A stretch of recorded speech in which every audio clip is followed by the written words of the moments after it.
What's up, guys? How you doing? And welcome back to another video with FRC Construction.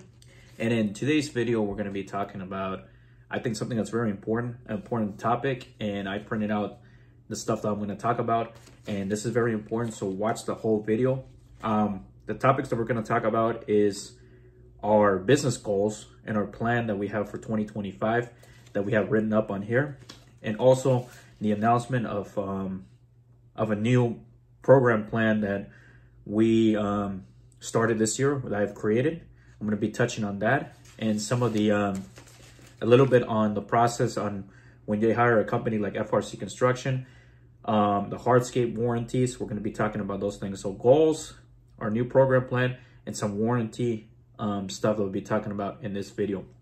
So the first thing, guys, is the business goals and business plans. Every year I write down my business goals. I look at my 2024 goals and everything, and I rewrite my goals for 2025. And then in this form that I fill out, when I write all my goals, I list my 2025 sales target. So I always put plus or minus a certain amount I want to achieve. I look at the previous number. I just recently filed my tax returns, so I knew what my sales were from last year. Very similar to what we had in 2023. Maintaining there. So in this year, I wrote my target on there, what I'm expecting to do this year. And so far, we're on target to hit that goal that we have for 2025. So set your goals every year. And I have a marketing budget also that I write down on my part of my goal as well, how much I want to spend per month on marketing my business. And some of the things I want to do, like the consistent business growth, which is a goal that we all want to do. But in this, I also wrote, I'm going to maintain the business very solid, very good, start building up its foundations. And the way I send out proposals and mixing it up with tailoring to all client demographics. So I know some clients like to be in person, written out proposals, or we send out a digital proposal on there where the client can sign if the proposal is accepted. So we have all those systems in place where we can send out the DocuSign documents. We can write a proposal just tailored to all the client demographics, which is part of what my business goals are. And, you know, in the last couple of years, I've also used the drone for bidding. This is more of a design thing. It's like if I need to look up in the air and look down on the design, if I need to look at the layout of the property, I use sometimes a drone. I have a drone here in my office that I take out sometimes to the field. Not a lot, but sometimes depending on the scope of the project. If it does need a professional design or a layout, then the drone is a good way to look up in the air and figure out what they want to design in their yard. So all those technologies we have to use, and a lot of the video creation too. You know, doing video recording of the projects and recording the entire process, which is something I've been doing. Honestly, not with the YouTube channel, or at least I try to record as much of the work as possible. So any potential viewer or client can look at the channel and be like, hey, this is the type of work that we did throughout the year. And that's something we're going to continue to do in this 2025. And also a goal I wrote on here, which it's possible to achieve, but it's always good to have a goal on there.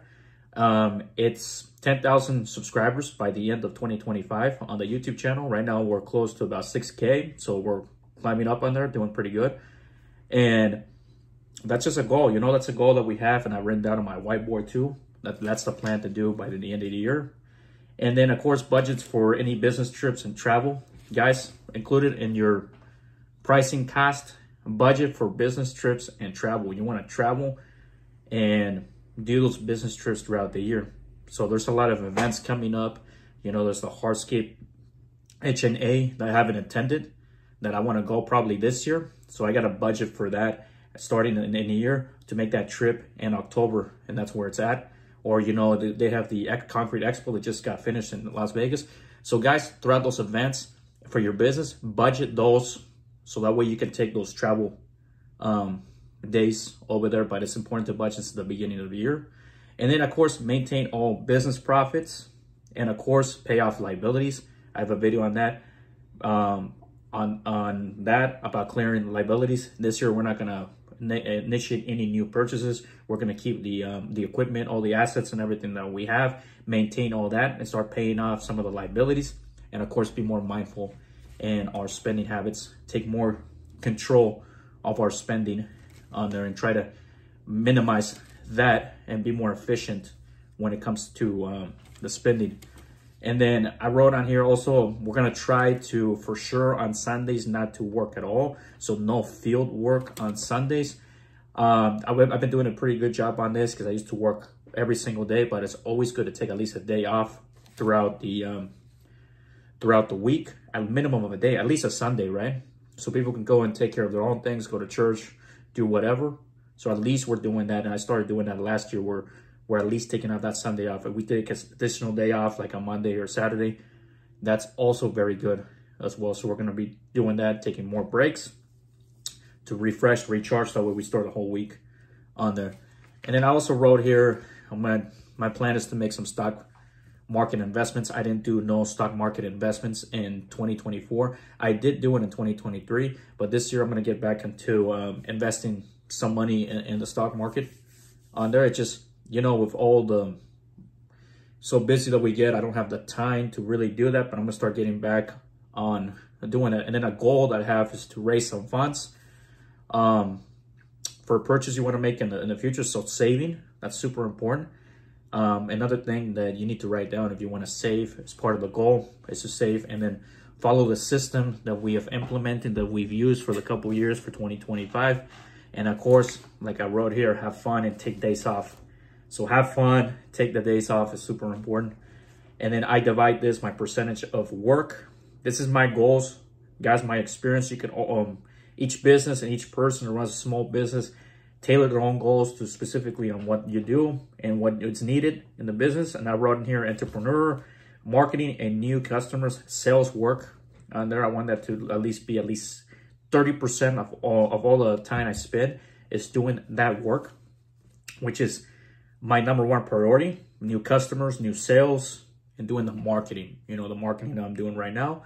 And like in the morning, I met with a new client. I sent out a proposal in my work. Now I'm going back to the job site. So it's going to be a balance on there. And but to understand that that's very important. That's the bread and butter of the business, and that has to be continued to be done. And then management and supervisor work, it's another important work.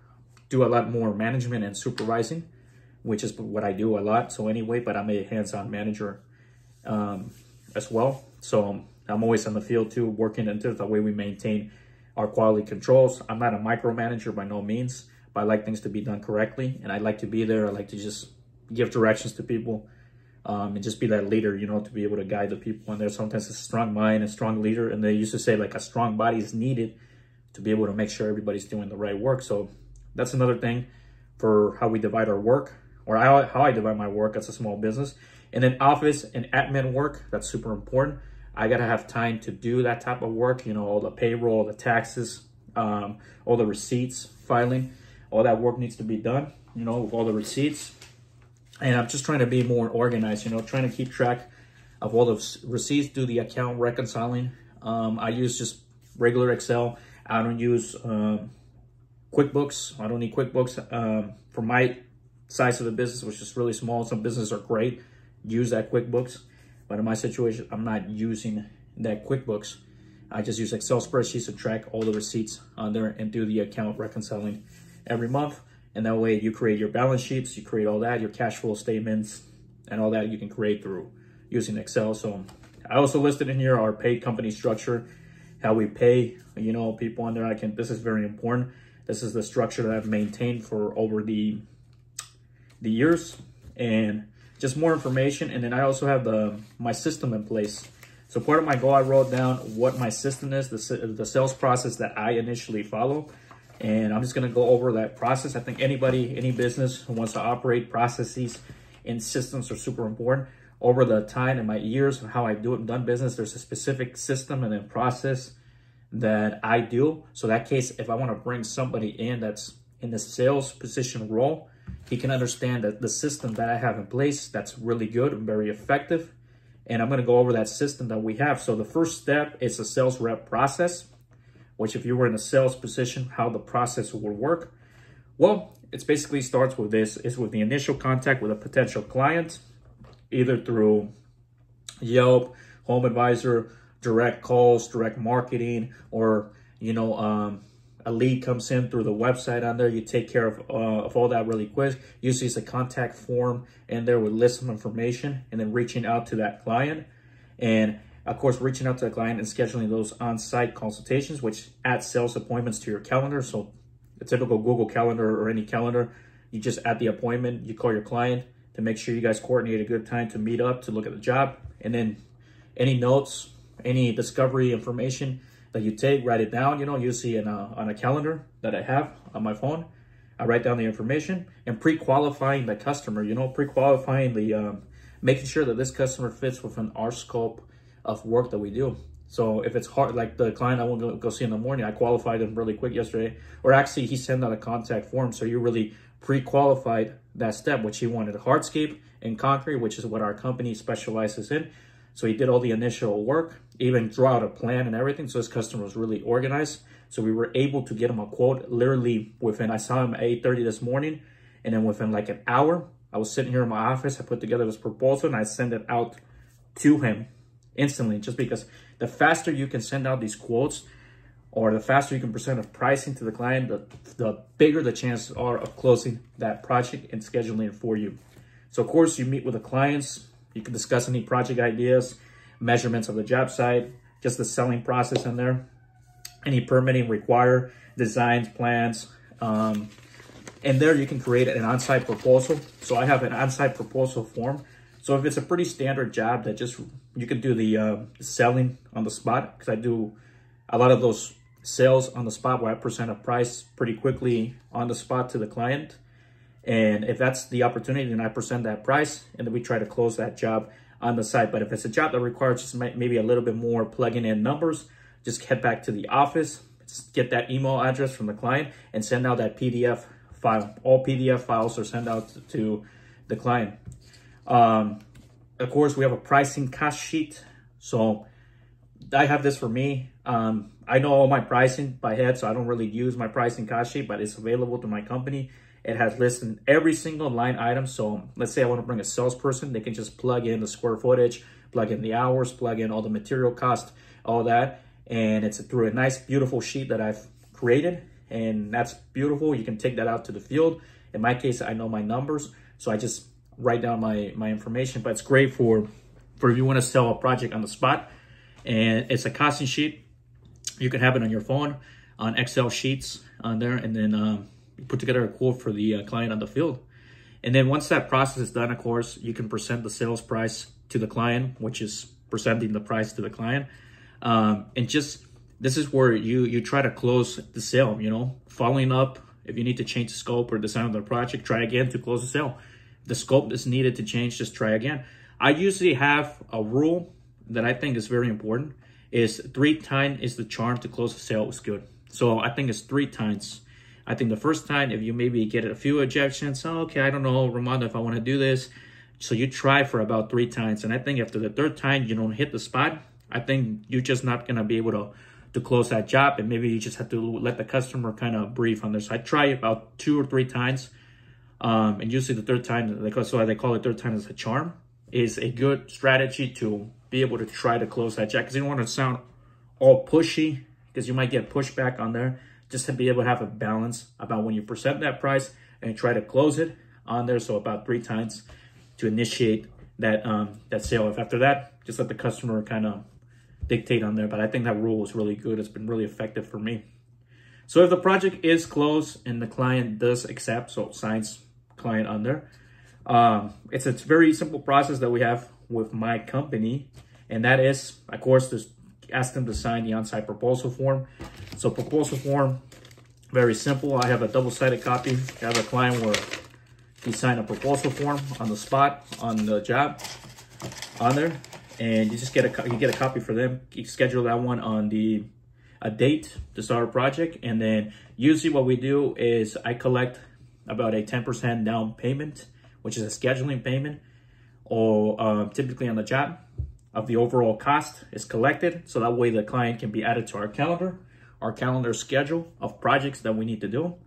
And that guarantees that they're going to be within that time frame. So the scheduling payment 10% is super important. So that way the client can be on the list. We ensure that we're going to go on the tide. It just provides more insurance for us. And that has worked very excellent for me. I know in Oregon, in the state that I live in, we're allowed to collect 50% payment up front from the client. I don't like to do that. I like to collect just a small 10% scheduling payment and then collect my first payment when we first day we start the project, when we are committed to that project, and when we finish that project. That's how I like to get paid. That's how the payment structures work, and it's worked very efficient, makes all the clients super happy with that. So like I said, once that's collected, all the size, now we go back to the office on here. We make sure we list the payment schedules for the clients, make sure they understand what the payment schedules are going to be, like the 10%, the 50% when the project starts. That needs to include 4 things if you have on there, which we have scheduling, start, progress, if needed, or 4 completion payments. So those are the 4 things that need to be included so we understand what the payment terms are. And just remember, and like I said, I have a whole process today. It's this whole list that you can provide literally to a salesperson. You can follow this and just keep repeating the same system over and over again. So remember always, and I take pictures of the job. Usually I take a video or pictures of your overall job, just to make sure clear. This is important to see if we need to bring equipment in. Since we have equipment, if there's opportunity to bring equipment, let's bring it. But if there isn't, that's why we have to make sure there's access to be able to bring that yes or no on the property, basically. If we can bring the equipment. If not, then we're going to have to all do it by hand and manually on there. So those pictures, on-site proposal, yep. So you get all those pictures. We put together basically a job packet or job folder. This is a step 2 once the whole job has been closed. Color folder for projects, guys. Very simple. These color folders that we have, and then we just put the information on there. It's basically a job folder, name, address, phone numbers, emails, any picture uploaded, designs, material orders, other documents are put into that job folder. Copy of initial proposal if needed, contract signed, and design tracker, expense trackers, all that's included in that job folder. Potential start dates too, a sticky note on when we're going to start, hand it over to the project manager. Like I said, guys, that's me. I take care of all these things. But as you can see, what I'm saying, guys, is that my business is already set up to be kind of like a big company too, the way I'm operating. But I'm a small business. I'm operating with all these things. The reason why I created all these systems and I've been part of all the systems and processes is that I can literally hand these processes and systems over to different people if I wanted to. And each person will be able to take care of a specific job and have the whole company run as smooth as possible, right? There's still things that we need to tweak and work out, like everything, we're tweaking and working out everything as well. So the whole system and the goals, like I said on there, get more. The main goal is to get more jobs on there. So that is our sales goals and processes that we have with our company listed on here. I carry this with me, and that's super important. Always have your goals and your processes listed so that way they can be repeated, because it's all it is, guys. It's a system that's repeated over and over again. If you can keep repeating the business, keep repeating the cycle, because it's all a cycle, then business just runs like this. Just the wheels keep spinning with no bottlenecks, right? Just you want it to run as efficient as possible on there. So for the other part of the video that I was going to discuss is the announcement, which is our 5-year construction hardscape maintenance plan. This is something that I've created this year. After careful thinking, I came to the realization that there's not a lot of companies, at least in my area, that have any type of maintenance plan or hardscape maintenance plan for the hardscape pavers. Nobody really has that. So I've decided to create this 5-year hardscape maintenance plan. Now, this cost plan is also dependent on the overall size of the project, so how big the hardscape project is. So each customer will get the initial cost, how much it would cost them to be part of this program. And within the first year, I listed here year 1, year 2, year 3, year 4, and year 5 on this form, on everything we do within the 5 years, which includes pressure washing, cleaning up, special attention to any mold, mildew, and moss buildup over that time, adding additional sand, recompaction, because we have a special roller compactor, recompact all the pavers again, apply that joint stabilizing sand, and apply high quality cleaners, stain removers, anything we need to do like that. And the sealer, the installation of a joint stabilizing sealer on there. In this case, a water-based or solvent-based sealer, either a matte or glossy finish within the first year. The second year, mostly cleanup, and again, apply a fresh coat of sealer after year 3, and then the last, some more spot cleaning within year 4, and then year 5, applying the final sealer application. So you get 3 sealer applications within the range of those 5 years. And super mains. So I created this plan, which is a 5-year plan on there. And I'm going to be, every hardscape project is going to include the option to be part of this plan, of this 5-year hardscape plan, because nobody is doing any like this. And in my business, I'm going to take advantage of this and offer them all my clients.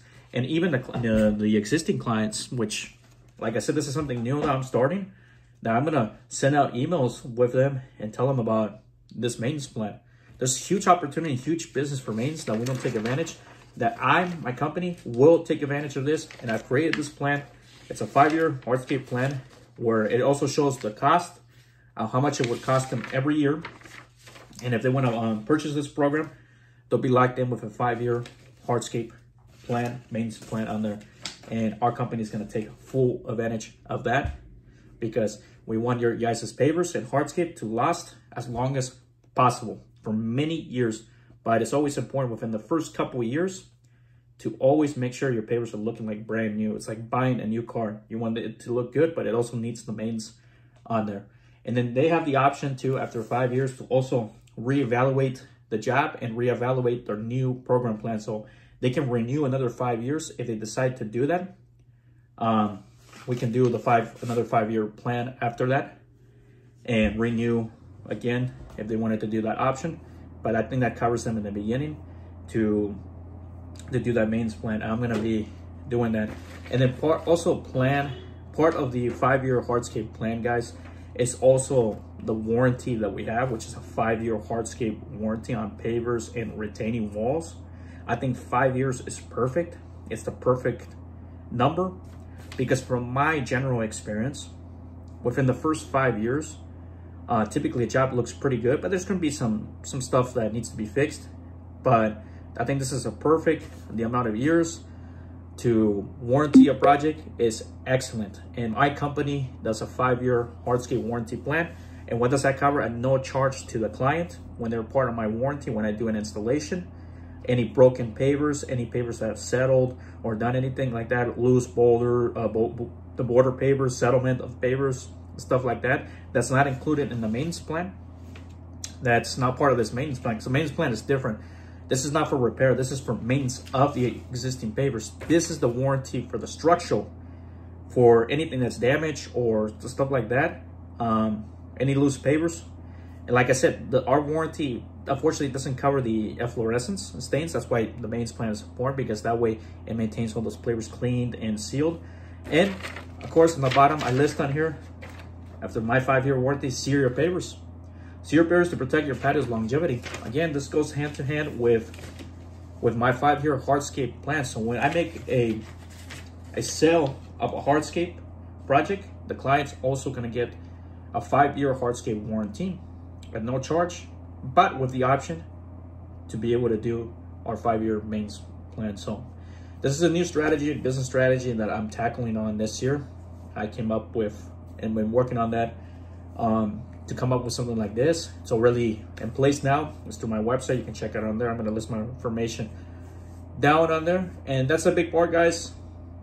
To build business, to think about maintaining, to grow, you got to come up with these ideas, with these things. And so that way your business can continue. If it's a small business, it continues to grow. And it's always about servicing the clients.